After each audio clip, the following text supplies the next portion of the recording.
Assalamualaikum warahmatullahi wabarakatuh. Perkenalkan, nama saya Abdul Abbas Muhammad Saleh SE, guru di MTS Negeri Kota Kupang.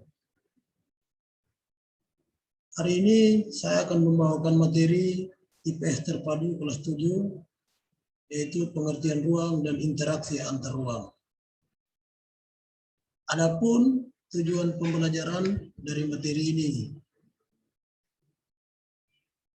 Yang pertama adalah pengertian ruang, interaksi antar ruang, bentuk dan syaratnya. Ruang adalah tempat di permukaan bumi, baik secara keseluruhan maupun hanya sebagian yang digunakan makhluk untuk tinggal.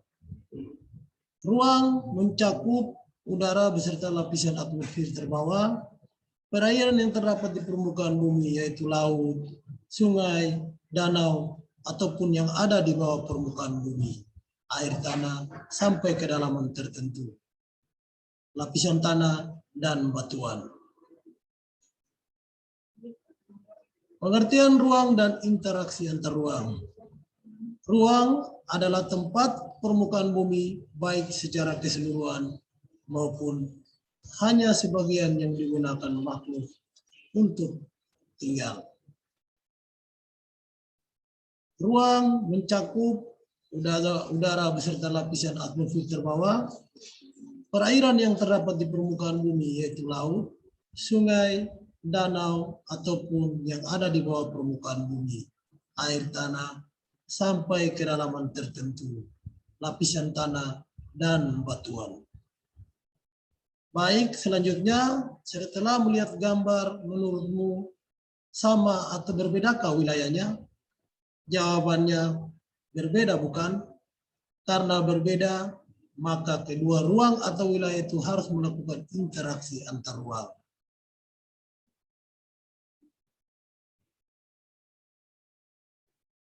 Pengertian interaksi. Interaksi merupakan suatu proses yang sifatnya timbal balik dan mempunyai pengaruh terhadap tingkah laku, baik melalui kontak langsung ataupun secara tidak langsung. Interaksi antar ruang, yaitu cara atau upaya dalam mengelola ruang-ruang yang ada dengan berdasar pada potensi dan permasalahan yang ada pada ruang tersebut dengan memperhatikan keterkaitan ruang tersebut dengan ruang lainnya baik secara fisik juga non-fisik. Berikutnya Pak akan paparkan tentang contoh interaksi antara ruang seperti yang ada di gambar ini. Contoh interaksi lainnya yaitu interaksi desa ke kota. Adapun syarat-syarat interaksi antar ruang.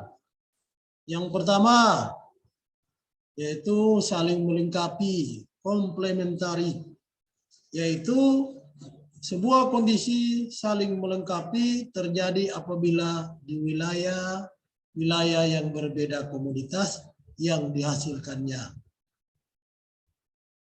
Yang kedua, kesempatan antara intervening opportunity, yaitu penawaran alternatif di mana sebuah ruang menawarkan pilihan yang lebih baik.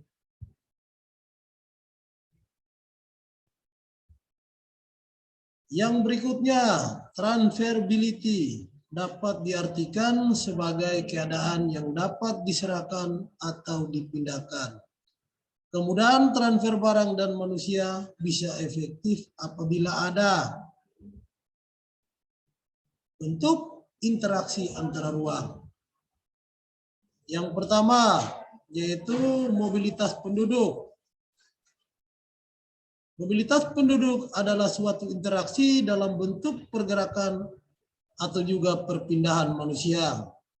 Contohnya antara lain seperti imigrasi, transmigrasi, urbanisasi, perjalanan penduduk antar wilayah untuk atau melakukan pekerjaan atau wisata. Yang kedua, komunikasi. Komunikasi merupakan suatu interaksi dengan melalui perpindahan ide atau gagasan serta informasi. Contohnya ialah seperti pengiriman informasi baik secara langsung maupun secara tidak langsung. Misalnya membaca berita, melihat tayangan televisi, internet, serta lain sebagainya. Yang ketiga adalah transportasi. Transportasi adalah suatu interaksi dengan melalui perpindahan barang atau juga energi, contohnya pengangkutan barang, perdagangan, dan lain sebagainya.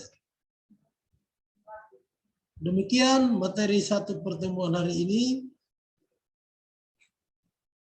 Wabillahi taufiq wal hidayat. Assalamualaikum warahmatullahi wabarakatuh.